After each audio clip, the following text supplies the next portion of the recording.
What's up, you guys? Welcome to Sector for Nerds. I'm Ryan Brower, and today I'm here to have a chat with y'all about my top 5 favorite episodes from Star Wars The Bad Batch Season 2. But first up, make sure you guys like this video and subscribe to the channel. If this is your first time here, hi, hello, welcome to Sector for Nerds. We got a lot of great content for you here on the channel. Highly encourage you to check it all out. I'm trying to reach 1,000 subscribers by the end of this year, and if we can do that, we will do a watch party live stream of an entire Star Wars trilogy. That's 3 movies in one live stream. As far as which trilogy we do, I will leave that up to y'all. I also have another YouTube channel called Top 10 Character Moments, and highly encourage you to go over there, check out some of the content, and subscribe as well. Subscribing to my channels is free, and it really helps support me as a content creator. So let's start talking about Bad Batch Season 2, you guys. While I do think that Season 1 was a better overall season, I do believe that there were a lot of really good episodes in Season 2. There were definitely some not good episodes, but the ones that were good hit hard, and we're gonna talk about some of them right now. So without any further ado, guys, let's get into our list. At number 5, we've got Plan 99, the finale episode to Bad Batch Season 2, an episode that reminds me so much of the Season 2 finale of Avatar: The Last Airbender, in the sense that while it's a good story, it really frustrates me every time I watch it. And this episode starts out with a very sad, emotional moment with Tech dying, sacrificing himself for the team. That's where the whole Plan 99 idea comes from, is this idea of sacrificing oneself for the team. Very similar to what 99 did in the Clone Wars. And even before we knew what Plan 99 meant, the moment that you hear Tech say, "We're out of time, Wrecker, Plan 99, like you just know something terrible is about to happen. And the rest of this episode is just coming to grips with the fact that he's gone and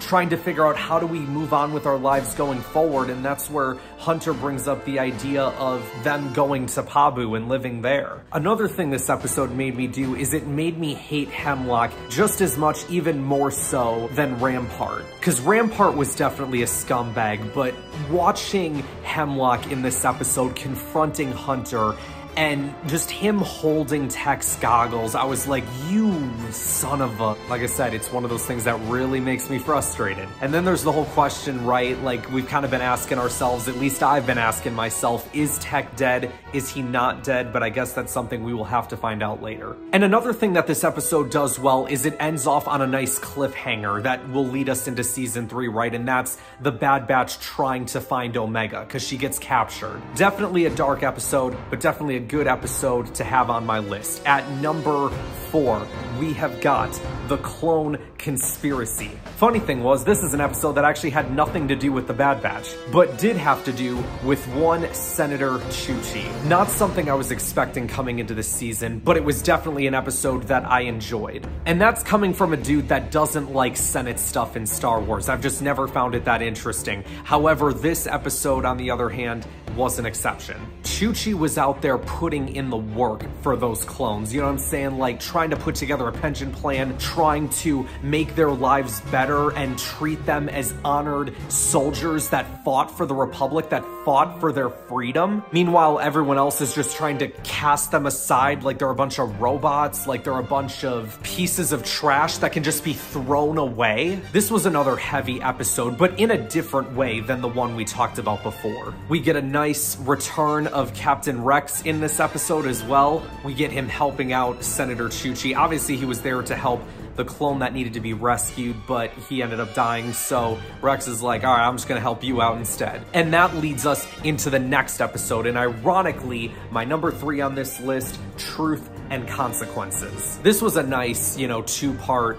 story in Season 2 of The Bad Batch, 2 really good back-to-back episodes, and this is one where we do get the Bad Batch involved, and they're helping out Chuchi, they're helping out Rex, and it results in them, you know, going to get the proof that they need that Rampart was responsible for the destruction of Kamino. But just as the Bad Batch think, oh, we've got this well at hand, Well, in comes Palpatine, which we obviously knew from the trailer that he was going to be in this series, in this season, but we didn't know like to what extent and what he was going to be doing. This is a scene that I wish we would have gotten in Andor. Like, there were several scenes in Andor with Senate stuff going on, and it's like, I'm just waiting for Ian McDiarmid to just rise from the ground, right? And just be like, oh, look at me, and I'm the Emperor, and I can do whatever I want. And that's what I love so much, too, about him showing up. Like, he even sits there at one point, and he's like, it's my opinion, like, my humbled opinion. I'm only the ruler of the galaxy. I can do whatever I want. But in my humbled opinion, this is what I think the Senate should do. We should usher in this new era of Imperial stormtroopers. A new era, heralded by the Imperial Stormtrooper. Basically taking the thing that Rampart did. Like, he exposed Rampart, but then he also went along with his plan. So how no one kind of saw through this, it's like, all right, come on now. But that's the trick with Palpatine, right? He's the ultimate manipulator. He's the ultimate mastermind. And this is an episode where the Bad Batch lost. And I feel like I remember in this episode as well, because I remember seeing a lot of stuff online saying like, oh, this show is so predictable. The Bad Batch always win and oh, blah, blah, blah, blah, blah. And I'm sitting here like, well, they lost here. They didn't win, that's for sure. They didn't get what they wanted. And even the parts that are predictable, the thing with predictability is I don't even see predictability as a bad thing. Now, I do think when people complain about it online, they can see predictability as a bad thing, but predictability can be a good thing. But hey, I also say, you know, everyone's allowed to have their opinions. I know there was a lot of people that didn't like the Pabu episode. I thought it was a fine episode. Is it on my list of top 5 episodes? No. But was it a good episode? Yeah, it was good. It was fine. It was what it was. I don't think it was an episode that people needed to like click the panic button and act like the world is ending and that there's gonna be no more good Star Wars content, but you know what? Whatever. And of course that episode ends with a very sad moment of Echo leaving the Bad Batch. Another emotional moment in this show. I didn't want Echo to leave. I wanted the Bad Batch to stick around and be a group together, and then one of their own leaves them. The one domino that still stands has returned to his captain. I really hope Echo doesn't die in season 3, because I don't want to have to come on here and say that the final domino has officially fallen. If I have to say those words in season 3, I'm gonna be an emotional wreck. But moving on our list to number 2, my second favorite episode in this season, and that is the episode called Tribe. I might be in the minority, but I really loved this episode. And like I said, probably more so than a lot of people. And I think a lot of that had to do with Gungi, the Wookiee Jedi Padawan that we see in the Clone Wars with all those other Padawans, that one arc in season 5, which I loved. And I put out a video on my channel, right? Like, what if the Clone Wars younglings survived Order 66? Well, we got one of them. I would have liked all of them, but I'll take one. I love the story that they told with Gungi in this episode, and just him not really trusting the Bad Batch because they're clones and he's got all this PTSD, right? And I think I had said this at the time, right, when we do our Bad Batch member of the week, when I brought up Omega and how she was the standout for me from the Bad Batch. It's like, without Omega in that episode, Gungi doesn't trust the Bad Batch, because Omega becomes Gungi's friend and it becomes someone that he can trust and rely on. And then it's like, all right, if I can trust her and she trusts them, then that means I can trust them too.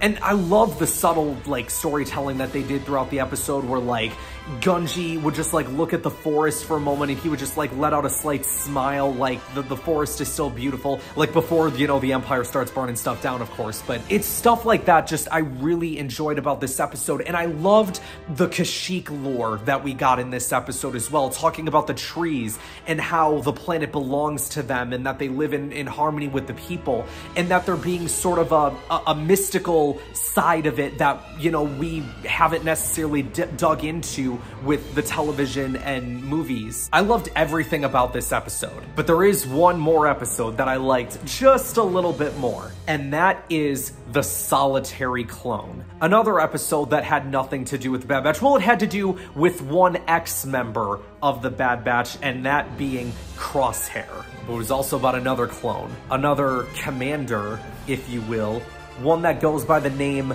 of Cody. So cool to see Commander Cody post Order 66 and where his mind is at with things. This episode gave me a lot of Clone Wars vibes, right? Because they go to a planet that's run by, you know, people that were separatists. A lot of great storytelling in this episode, a lot of cool action scenes with Cody and Crosshair, and capped off by this really heavy scene where Cody negotiates to, you know, release the Imperial governor, whoever, politician, senator, whoever that guy was that, you know, they wanted to release. And Cody speaks with that separatist leader and he's like, look, we've both been through war. Let's not start another.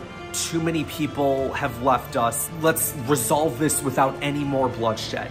And she listens because Cody is speaking reasonably, right?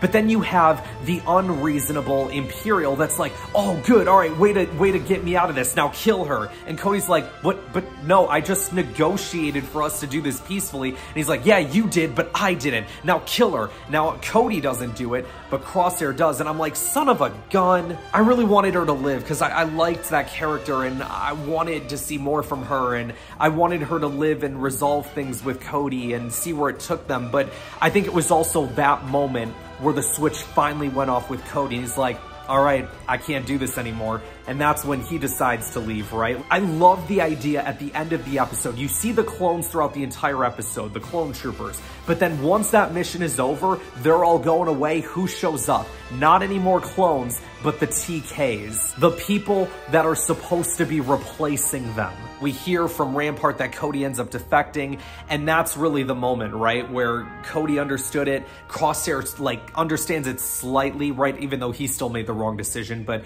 I think the seeds have been planted for, you know, obviously the future episodes that we get with Crosshair in this season. And if this episode wasn't great enough to, like, put the cherry on top of this amazing sundae of an episode, is the moment where the two droids shoot down the gunship, right? And they high-five each other. It's my outro to, like, so many of my videos now. I love that so much.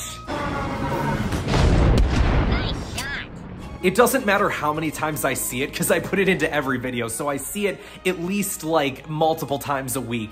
And it's funny to me every single time. So there you have it, guys. That is my list for the top 5 episodes of Star Wars The Bad Batch Season 2. You gotta let me know in the comments below, what are your favorite episodes from The Bad Batch Season 2? Let me know which ones you liked, what you enjoyed about it. Let me know the episodes maybe that you didn't like and why you didn't like them. Did you think Season 1 was better or Season 2 was better? Let me know all of your thoughts in the comments below. But just remember to be respectful of everybody's opinions. Thank you guys so much for watching. Be sure to like this video, subscribe to the channel, share this video with others to help support the channel, and I will see you guys next time.